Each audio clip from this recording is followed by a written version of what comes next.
예? 노출된 거야. 자, 그러면 이제 여기서 미국은 달러 패권을 계속 유지하고 싶을 게 아닙니까? 달러 패권을요. 예? 워싱턴의 정치 엘리트들, 그러니까 이것은 그러니까 민주당이든 공화당이든 관계없이, 그리고 월가가 가는 것은 뭐냐면 미국의 달러 패권 유지잖아요. 예? 근데 미국의 달러 패권이 흔들리는 이유는 바로 뭐 어디서 비롯된 거예요? 근본적으로 재정위기에서 비롯된 겁니다. 예? 그럼 이 재정위기 해법이 있느냐, 미국에. 트럼프가 내세우는 게 뭡니까? 전면적인 성장 전략, 올인 프로그러스, 친성장적인 거죠. 성장 전략이라고 해서 발표되고 있죠. 예? 그런데 저는 이게 성공할 가능성이 거의 없다고 봐요. 예? 지금 유일하게 기대고 있는 것이 뭐냐면 AI 혁명을 보고 있습니다. 근데 이것과 관련해가지고 먼저 데이터를 가지고 봅시다. 자, 이 그림이 뭐냐면요. 지난 100년 동안 미국의 국가 부채, GDP 대비요. 소득 대비로 부채는 우리가 평가하는 거니까요. 2차 세계대전 때 급등하죠. 전쟁이 났으니까는 전시자금을 동원을 해야 되는 거니까 국가가 빚을 내가지고 막 하죠. 그래서 한 50%도 안 되던 국가 부채가 GDP 대비 120% 근처까지 치솟아 올라가죠. 2차 세계대전 때요. 근데 최근에 금융위기 전에 한 60% 정도였던 것이 100%까지 뛰어 올라가고 금융위기 수습하면서, 그리고 코로나 팬데믹이 터지면서 다시 또 120%까지 또 뛰어 올라가죠. 그렇죠? 그러면 옛날 100년 전하고 지금하고 차이를 봐보세요. 그림에 있어서요. 100년 전에는 2차 세계대전이 끝나면서 쫙 줄어들었어요. 그래서 다시 안정을 찾았잖아요. 1970년대 중반까지요. 쫙 떨어지잖아요. 근데 지금은 안 줄어들고 있다는 얘기예요. 문제는 안 줄어들고 있다는 얘기예요. 지금은요. 이게 큰 차이죠. 그런데 이걸 어떻게 해결하겠다고 하는 거냐? 성장률을 높여가지고 분모에 있는 GDP를 늘려가지고, 그러니까 우리의 정부 채무의 증가보다도 GDP가 증가 속도가 빠르면은 이거 줄어드는 거잖아요. 예? 줄어드는 거잖아. 그래서 GDP를 성장률을 크게 높여가지고 간다는 거예요. 예? 그게 미국 역대 정부들이 계속해서 추진해 왔던 거야. 지난 20년 넘게요. 예? 그럼 이때 경제 성장률은 뭐냐? 경상성장률이죠. 경상성장률은 뭐예요? 물가 말고 명목 GDP가 증가하는 거예요. 물가까지 다 포함해가지고. 그런데 여러분들, 자, 봐보세요. 최근에 코로나 팬데믹 이후에 연평균 경상성장률이 6.3%입니다. 물가가 인플레이션이 많이 일어났으니까. 예? 6.3%예요. 그런데 2차 세계대전 이후에 1945년부터 55년도 연평균 6.4%였었어요. 성장률 차이가 없다 이거예요. 2차 세계대전 이후에도 최근처럼 6.34%인데 그때는 떨어졌어. 근데 지금은 안 떨어지고 있어. 안 떨어지고 있다 이거예요. 그렇죠? 그러면은 정부 채무는 예 증가하는 겁니까? 개인이나 기업이나 정부나 다 마찬가지죠. 빚이 증가하는 이유는 뭐예요? 적자가 계속 증가하기 때문인 거죠. 적자가 누적되는 게 바로 빚이잖아요. 예? 그렇죠? 적자가 누적되는 게. 적자는 뭐예요? 정부의 수입보다 지출이 많아서 생기는 거잖아요. 예? 수입보다 많아서 생기는 거잖아요. 그러니까 2000년 이후에는 계속 증가해가고 있어. 줄어드는 게 아니라. 계속 증가하고 있다 이거예요. 자, 그러면 우리가 재정 적자를 한번 봐보자 이거예요. 재정 적자를 보게 되면은 2차 세계대전 이후에는 재정 적자가 큰 폭으로 적자가 증가했다가 전쟁 중이니까 돈을 써야 되는 거니까 수입보다 지출을 많이 채권을 발행해서 한 거죠. 그리고 최근에는 글로벌 금융위기 이후에 소위 말해 2000년대 이후에 부시 행정부에서 이라크 전쟁 일으키고 뭐 이렇게 하면서 이게 크게 증가하죠. 왼쪽하고 오른쪽하고 차이가 뭡니까? 2차 세계대전 때는 이후에는 재정 적자가 딱 이게 해결돼 버리잖아요. 예? 줄어들어가지고. 그러니까 재정 적자가 소멸돼 버린 거야. 2차 세계대전 이후에는. GDP 증가율은 비슷했어. 근데 지금은 재정 적자가 계속 증가해 가고 있는 거야. 계속이요. 재정 적자가 안 줄어들고 있는 거야. 지금은요. 예? 이게 차이인 거예요. 이게 결정적인 차이. GDP가 아니라 이거예요. GDP가 아니라 이거예요. 자, 그러면 금융위기 이후에 좀 일시적으로 하락했다가 다시 더 증가하고 있는 게, 예? 팬데믹은 높은 적자가 지속되고 있고요, 지금요. 이래가지고 지금 뭐 재정 적자의 증가 속도가 되게 빠르다는 걸 여러 번 보여드렸잖아요. 예? 자, 그럼 2차 대전 이후에는 재정 적자를 어떻게 해결했느냐? 재정 적자라는 게 뭡니까? 수입하고 지출의 결과잖아요. 정부 수입과 지출의 결과잖아요. 예? 그러면 지출을 대폭 줄일 수 없다면 수입을 늘려야 되는 거죠. 수입을 늘리는 건 뭐겠어요? 정부의 주요 수입원은 세금이잖아요. 이게 한번 봐보세요. 20년대 말, 20년대는 공화당이 지배했을 때거든요. 그 당시 미국 최고 소득세율이 25%까지 떨어졌었습니다. 그러다가 세계 대공황이 딱 터지고 나서 루즈벨트가 개혁을 하면서 63에서 79%가 쭉 올립니다. 올려요. 그리고 마지막에는 한 90%까지 이렇게 올리죠. 그 이후에 정권이 공화당으로 바뀌어도 90%대가 계속해서 지속됩니다. 언제까지? 1960년대 초까지요. 유지가 되고, 그 이후에 좀 떨어졌어도 소위 말해서 레이건이 집권하기 전까지 70%까지 뿐이 안 떨어집니다. 그러니까 세금을 많이 걷어서 간 거예요. 세금을 많이 걷어서. 그런데 90년대 이후에는 클린턴 민주당 정부가 들어서던, 오바마 민주당 정부가 들어서던 소득세율이 그냥 이게 저거까지 주세까지 합쳤습니다. 40%가 안 되게, 안 넘게 유지를 해요. 큰 차이가 없어요. 공화당이나 민주당이나요. 그 다음에 법인세율 봐보세요. 기업들한테 보는. 법인세율도 한 12% 있던 거를 대공황 터지면서 쫙 올립니다. 얼마까지? 53%까지 끌어올려요. 네? 이게 언제까지? 1960년대 말까지 유지가 됩니다. 1970년부터 좀 내리기 시작해요. 네? 내리기 시작해도 1980년 레이건 집권 전까지만 해도 40%가 넘었었습니다. 그래서 지금은 21%까지 내려가 있죠. 그러니까 지금은 감세를 엄청나게 하니까 정부의 수입이 그러니까 지출을 감당 못하니까는 적자가 계속 늘어나는 거예요. 2차 세계대전 이후에는 어떻게 해결했느냐? 재정 적자를 증세로 해결한 거야. 증세로 해결한 거예요. 그러니까 그 당시에는 돈이 있는 사람들이 소위 노블리스 오블리주로 미국의 문제 해결에 적극적으로 협조를 한 거야. 제가 여러 번 얘기했듯이요. 협조를 한 거야. 근데 그게 사라진 거지. 1980년대 이후에 미국에서 그게 사라져버린 거죠. 아, 증세 싫다 이거지. 예? 싫다 이거죠. 그럼 어떻게 하는 거냐? 그래서 혹세무민하는 거야. 성장률을 높여서. 성장률을 높이겠다는 것을 지난 20년 내에 계속 얘기해왔어. 근데 재정적자하고 정부 채무는 안 줄어들었어. 안 줄어들었다고요. 예? 그렇죠? 이 차이인 거예요. 그럼 앞으로 그런 거 감세? 아, 지금 트럼프는 지금 더 감세하겠다고 그러는 거잖아요. 예? 자, 트럼프는 그런데 이거를 성장을 어떻게 하겠다는 거냐? 관세 늘려가지고 하겠다는 거잖아요. 그럼 이 관세의 논리를 봐봅시다. 관세의 논리에 대해서 트럼프를 지지하는 인사들조차도 굉장히 회의적으로 봐. 지금 미국의 중요한 제조업이라든가 뭐 제약제품, 그다음에 국가 안보 관련 산업 등을 다 미국으로 끌어오겠다는 거 아닙니까? 지금 외국 기업들을 보러 미국에 투자하라고. 예?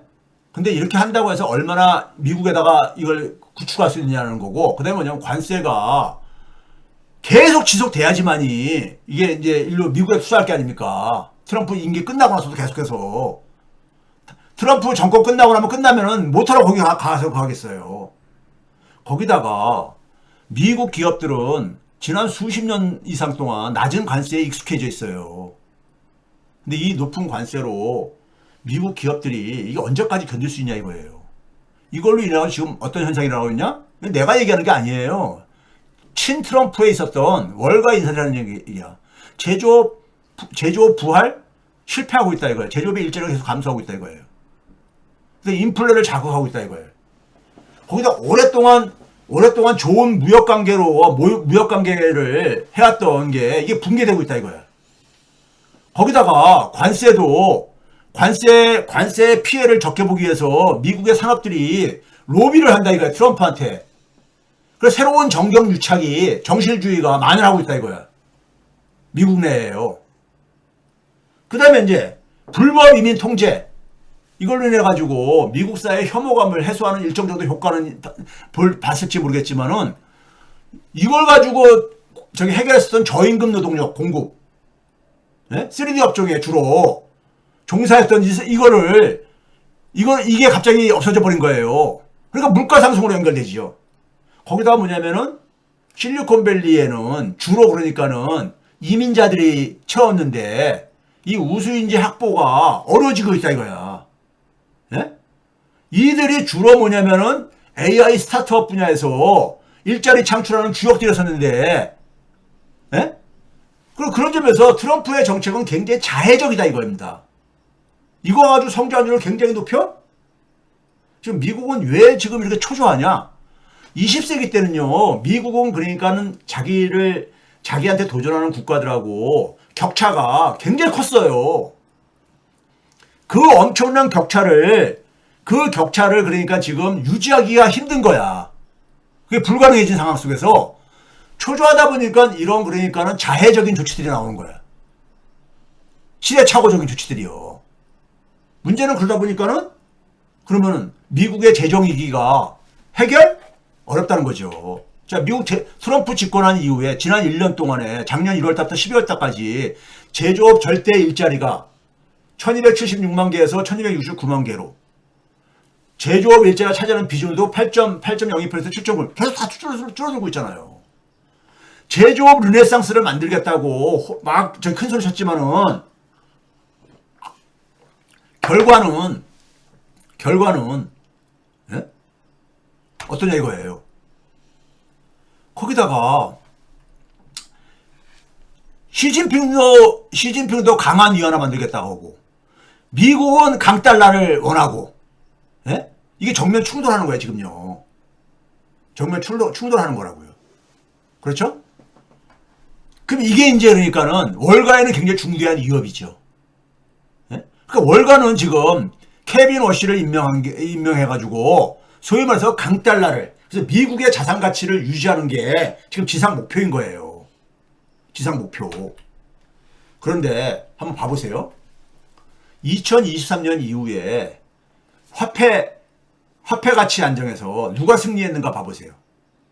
23년 1월 1일부터 최근이면 2월 6일까지죠. 여기까지 보게 되면 달러는 6.6% 하락했습니다. 달러 지수로 할 때 위안화는 0.35%뿐이 하락 안 했어요. 달러 대비. 네? 더군다나 올해 들어와 가지고는 위안화는 좀 오히려 가치가 상승했고 달러는 여전히 계속 하락하고 있고요. 네? 그러니까 AI 관련 투자 붐이 이후에 승자는 위안화라 이거예요. 이 기간 동안에 원화는 15% 이상 하락했고요.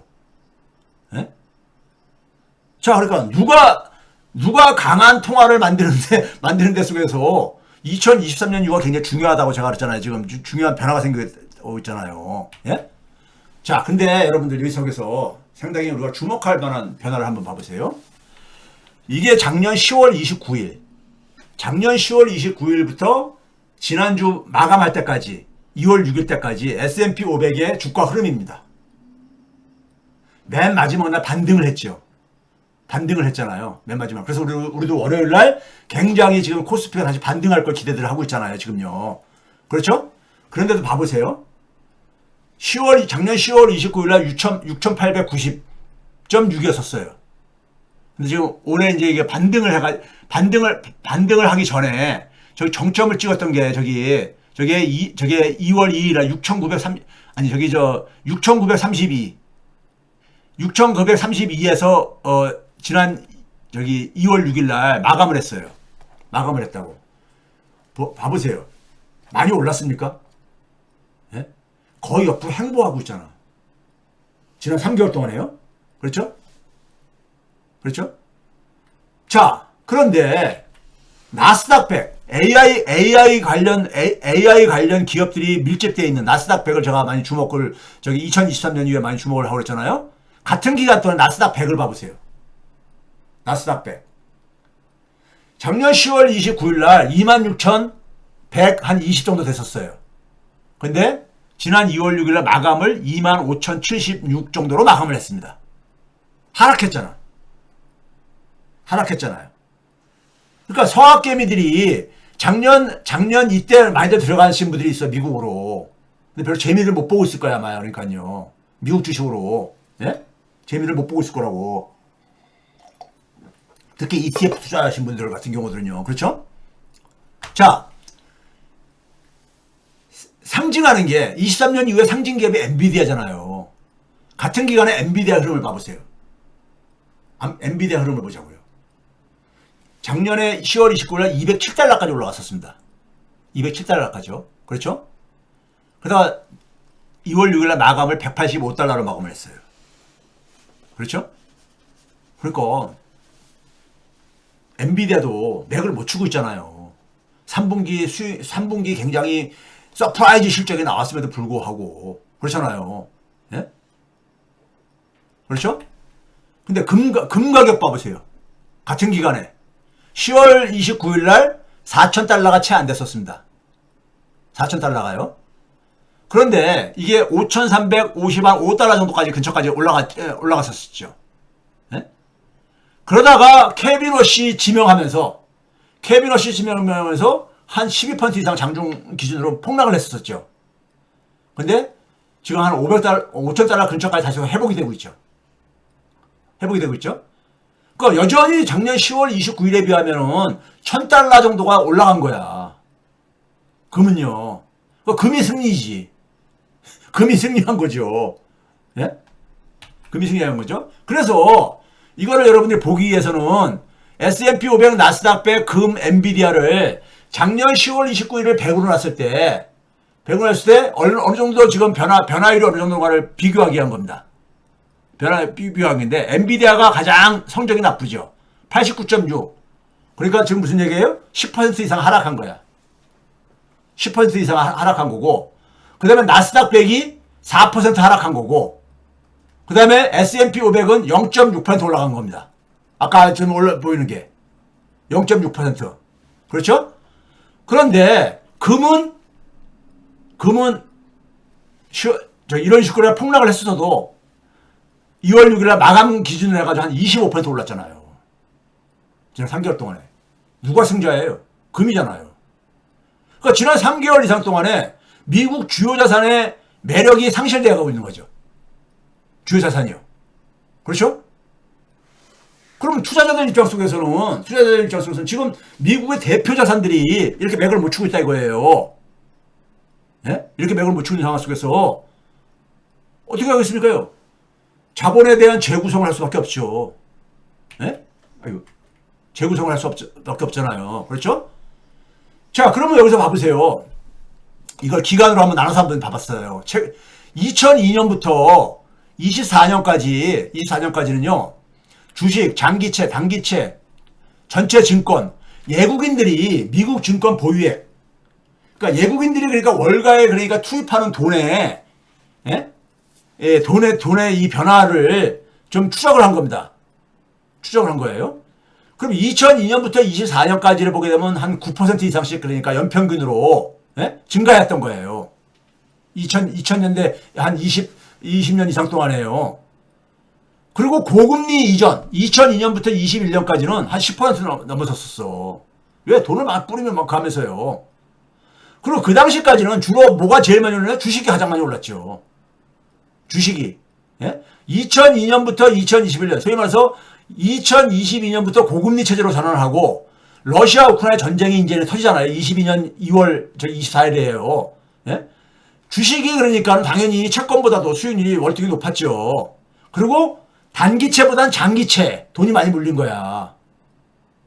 단기채보단 장기채로요. 8.7%는 5.2%로요. 그렇죠? 했는데 문제는 뭐냐면은 2022년 이후 소위 고금리 체제, 러시아 우크라이나 전쟁 이후에 보시게 되면요. 예국인들이 미국의 증권, 전체 증권에요. 투자한 게 반토막 이상으로 떨어집니다. 줄여요. 4.3%로. 예? 주식에 투자한 것도 줄어들고요. 특히 또 하나 중요한 변화는 채권에 있어서 단기채 중심으로 바꿉니다. 장기채에서 단기채 중심으로. 장기채는 0.7% 연평균, 반면에 단기채가 6.9%래요. 지금 무슨입니까? 외국인들이 단타 위주로 자금을 운용하는 거죠. 장기채에 돈 묶어놓기 싫다 이거죠. 장기적으로. 예? 묶어놓기 싫다는 거잖아요. 그렇죠? 그러니까 이런 변화가 지금 일어나고 있다 이거예요. 외국인들이 그러니까는 자본의 이동을 가고 있다 이거예요. 이거 봐보세요. 미국채가 그러니까 시장에서 거래되는 미국채 중에서 외국인 미국채 보유액에 대한 추이입니다. 추이예요. 2008년 금융이 터질 때만 하더라도 한 53%나 이 외국인 보유 비중이 높았었어요. 그런데 지금 이 시장에 거래되는 미국채는 계속 증가하고 있는 거잖아요. 예? 금융위기 때 이후에 쭉 증가했다. 다시 또 코로나 팬데믹에 더 급속도로 증가하고 있잖아요. 이 저 오렌지 색깔의 기울기를 보면 됩니다. 그런데 파란색 선이 뭡니까요? 외국인들이 그러니까는 외국인들의 보유액이야. 미국채. 어떻습니까? 굉장히 더디게 증가시키고 있죠. 그러니까 자연히 뭐냐면 비중도 줄어들고 있는 거죠. 외국인들이 미 국채에 대해서 과거만큼 그러니까는 매력을 못 느끼는 거죠. 못 느끼는 거죠. 그렇죠? 자, 그 다음에 미국채 거래 규모하고 그러니까 외국인이 미국채 보유액의 연평균 증가율 이 파란색이고요. 이건 어떻습니까? 계속 떨어져 가고 있잖아 지금. 떨어져 가고 있죠. 그렇죠? 지난 8년 단위로 쭉 봤을 때. 그 다음에 근데 여전히 뭐냐면 미국채 시장에서 거래되는 미국채는 여전히 굉장히 그러니까 높은 비율로 증가하고 있는데 외국인들이 미국채에 대한 투자도 줄여가고 있다 이거예요. 그러니까 미국 자산에 대해서 소위 말해서 미국 자산에 대한 매력이 그러니까 줄어드는 거고 그걸 이제 그러니까는 축소시키는 건 경향이 보이잖아요. 예? 축소시키는 경향이. 이거에 뒤에 누가 늘 작용하고 있느냐? 중국을 비롯해가지고, 예? 자, 이런 상황이 지금 그러니까 진행되는데 특히 최근 3년 동안에 역전이 미국 자산에 대한 매력이 급감을 했다 이거예요. 금이라는 대체 자산이 나타났다 이거예요. 이런 일은 처음이에요, 이게. 예? 이게 처음인 거야. 자, 그럼 이런 상황은 일종의 그러니까는 자본의 이동을 그러니까 우리가 빙산의 일각이라는 말 있죠. 빙산 밑에 그러니까 안 보이는 부분 속에서의 어떤 변화가 지금 진행되고 있다 이거예요. 진행이 되고 있다 이거야. 그 속에서 미국의 지금 그러니까는 자산들에 대한 수익률이 지난 3개월 이상 동안에 굉장히 정체를 보여주고 있다 이거야. 그거는 그러니까 AI 투자에 대한 수익이 그러니까는 충분히 실현 안 되는 측면도 있지만은 소위 말해서 외국인들이 그러니까는 미국 자산에 대한 그러니까는 소위 말해서 경계심도 이 규모도 줄이는 영향도 작동을 하고 있다 이거예요. 그리고 대체 자산이 등장했다 이거야. 그 돈들은 결국 어디론가 갈 게 아닙니까? 돈들이 이동하는 거죠. 그게 금으로 이동하고 있다 이거야. 중국 자산이나 중국 위안화가 아니라 금으로 이동하고 있다 이거예요. 금은 적어도 달러 패권에 그러니까 적어도 대안으로서 과도기적인 대안으로서 중국이나 소위 말해서 글로벌 사우스들 그다음에 세계 시장에 있어서의 투자자들은 금을 그러니까는 대안으로서 과도기적인 대안으로서 지금 삼고 있는 명확한 증거들이 지금 그렇게 나타나고 있다 이거예요. 예? 이 상황을 여러분들이 이 상황을 고려하면서 그러니까는 미국의 시장을 바라봐야 되고 미국의 그럼 만약에 해서 자산 가치가 만약에 우리가 충격을 받았을 때 미국 자산 가치가 충격을 받는 건요. 그러니까는 세계를 흔들 겁니다. 지갑판을요. 지갑판을 흔들 게 아닙니까? 미국 자산 가치에 충격이 오게 되면은 예? 그거는 우리가 이래서 저 바다 속에서 지진이 나가지고 해일이 몰려오는 거나 비슷한 충격이 갈 거라고요. 예? 그렇죠?